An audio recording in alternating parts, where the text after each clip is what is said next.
Hi എല്ലാവർക്കും നമ്മുടെ ചാനലിലേക്ക് വീണ്ടും സ്വാഗതം. ഇന്ന് ഞാൻ വന്നിട്ടുള്ളത് ഡെസിക്കേറ്റഡ് കോക്കനട്ടിൻ്റെ റെസിപ്പി ആയിട്ടാണ്. നമുക്ക് സ്വീറ്റ്സും വേറെ പല കാര്യങ്ങൾക്കൊക്കെ ഉപയോഗിക്കാൻ പറ്റുന്നതാണ്. കഴിഞ്ഞ ദിവസം ഞാനിത് വെച്ചിട്ടൊരു റെസിപ്പി ചെയ്തിട്ടുണ്ടായിരുന്നു. അപ്പോൾ ഇത് ചെയ്യുമോ എന്നുള്ള റിക്വസ്റ്റ് വന്നിട്ടുണ്ടായിരുന്നു. അപ്പോൾ അറിയാത്ത ആരെങ്കിലൊക്കെ ഉണ്ടെങ്കിൽ ഈ ഒരു വീഡിയോ കണ്ടു നോക്കാം കേട്ടോ. നമ്മൾ കടയിൽ നിന്നൊക്കെ വാങ്ങുകയാണെങ്കിൽ ഒരുപാട് റേറ്റ് ആവും, പക്ഷേ വീട്ടിൽ നമുക്ക് എളുപ്പത്തിൽ തന്നെ തയ്യാറാക്കിയെടുക്കാവുന്നതേ ഉള്ളൂ. അപ്പോൾ നമുക്കിതിന് വേണ്ടിയിട്ട് ഞാനിവിടെ ഒരു മുറി തേങ്ങ എടുത്തിട്ടുണ്ട്. അപ്പോൾ ആദ്യം തന്നെ നമുക്ക് ഈ തേങ്ങ ഒന്ന് ചിരട്ടിയിൽ നിന്നൊന്ന് വിടിച്ചിട്ടെടുക്കണം. അപ്പോൾ അതിന് വേണ്ടിയിട്ട് ഞാനിവിടെ കുറച്ച് നേരം ഒന്ന് ഫ്രീസറിൽ വെച്ചിട്ട് എടുത്തിട്ടുള്ളതാണ്.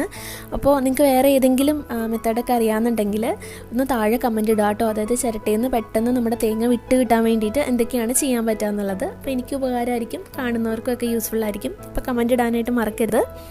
അപ്പോൾ തേങ്ങ നമ്മൾക്കിതുപോലെ ചിരട്ടിയിൽ നിന്നൊന്ന് വിടിച്ചിട്ടെടുക്കണം. എന്നിട്ട് അതിലെ ബ്രൗൺ പോർഷൻ ഒന്ന് ഇതുപോലെ കളഞ്ഞിട്ടെടുക്കുക. കാര്യം നമ്മൾ കടയിൽ നിന്ന് വാങ്ങുന്ന ഡെസിക്കേറ്റഡ് കോക്കനട്ട് എന്ന് പറയുന്നത് നല്ല പ്യുവർ വൈറ്റ് ആയിട്ടല്ലേ ഉണ്ടാവുക.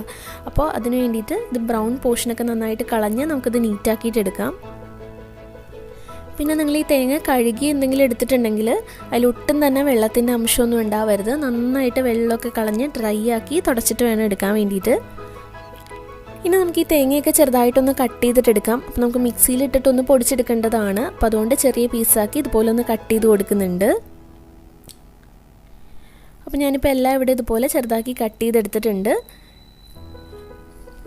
ഇനി നമുക്കിതൊരു മിക്സിയുടെ ജാറിലിട്ടിട്ടൊന്ന് പൊടിച്ചെടുക്കണം. അപ്പോൾ മിക്സിയുടെ ജാറിലേക്ക് ഇട്ട് കൊടുക്കുക. പിന്നെ ഇത് അരച്ചെടുക്കുന്ന സമയത്ത് നമ്മൾ ഒരുപാട് ഫുൾ സ്പീഡിലിട്ടിട്ട് അരക്കരുത്. അപ്പോൾ തേങ്ങ അങ്ങ് അരഞ്ഞു പോവും.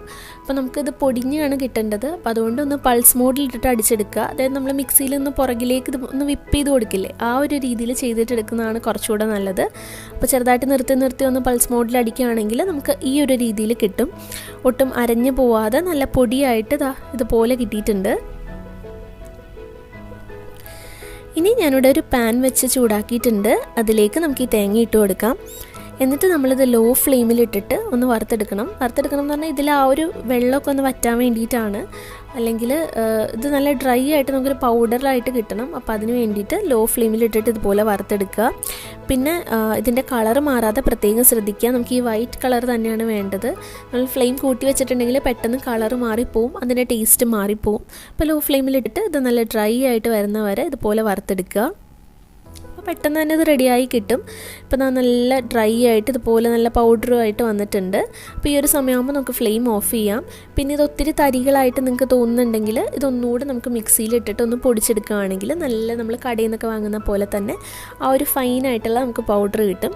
കണ്ടില്ലേ, നമ്മുടെ ഡെസിക്കേറ്റഡ് കോക്കനട്ട് ഇവിടെ റെഡി ആയിട്ടുണ്ട്. നമ്മൾ കടയിൽ നിന്നൊക്കെ വാങ്ങുകയാണെങ്കിൽ ഒത്തിരി റേറ്റ് ആവും, പക്ഷെ നമുക്ക് സിമ്പിളായിട്ട് തന്നെ വീട്ടിൽ തയ്യാറാക്കി എടുക്കാവുന്നതേ ഉള്ളൂ. ഞാൻ കഴിഞ്ഞ ദിവസം ഒരു സ്വീറ്റിൻ്റെ റെസിപ്പി ചെയ്തിട്ടുണ്ടായിരുന്നു. അതിലൊക്കെ നമ്മൾ യൂസ് ചെയ്തിട്ടുള്ളത് ഈ ഒരു ഡെസിക്കേറ്റഡ് കോക്കനട്ട് ആണ്. നമുക്ക് സ്വീറ്റ്സ് ഒക്കെ ഉണ്ടാക്കാൻ വേണ്ടിയിട്ടൊക്കെ നമുക്ക് ഉപയോഗിക്കാം. ഒരുപാട് കാര്യങ്ങൾക്കൊക്കെ യൂസ് ചെയ്യാം കേട്ടോ. അപ്പോൾ എല്ലാവരും ട്രൈ ചെയ്ത് നോക്കുക. അപ്പോൾ ഇത് നമുക്ക് ഒരു എയർ ടൈറ്റ് കണ്ടെയ്നറിലാക്കി ഫ്രിഡ്ജിൽ വെക്കുകയാണെങ്കിൽ ഒരു മാസം വരെയൊക്കെ കേടുകൂടാതിരിക്കും. അപ്പോൾ നമുക്ക് സ്വീറ്റ്സോ എന്തെങ്കിലും കാര്യങ്ങളൊക്കെ ചെയ്യുന്ന സമയത്തൊക്കെ നമുക്ക് ഉപയോഗിക്കാവുന്നതാണ്. അപ്പോൾ എല്ലാവരും ട്രൈ ചെയ്ത് നോക്കുക. എന്നിട്ട് നിങ്ങളുടെ അഭിപ്രായങ്ങളൊക്കെ പറയുക. അതുപോലെ നമ്മുടെ ചാനൽ ഇഷ്ടമായിട്ടുണ്ടെങ്കിൽ ഇതുവരെ സബ്സ്ക്രൈബ് ചെയ്തിട്ടില്ലെങ്കിൽ താഴെ ഒരു റെഡ് കളറിൽ സബ്സ്ക്രൈബിൻ്റെ ബട്ടൺ ഉണ്ട്. അതൊന്ന് പ്രസ് ചെയ്തിട്ട് സബ്സ്ക്രൈബ് ചെയ്യുക. അപ്പോൾ തൊട്ടടുത്തൊരു ബെല്ലൈക്കൺ വരും. അത് ക്ലിക്ക് ചെയ്തിട്ട് ഓൾ എന്നുള്ള ഓപ്ഷൻ കൂടെ സെലക്ട് ചെയ്ത് കൊടുക്കുക കേട്ടോ. എങ്കിൽ മാത്രമേ ഞാൻ പുതിയ വീഡിയോസൊക്കെ അപ്ലോഡ് ചെയ്യുമ്പോൾ നിങ്ങൾക്കത് കാണാൻ പറ്റുള്ളൂ. നെക്സ്റ്റ് വീഡിയോയിൽ വീണ്ടും കാണാം. Thank you.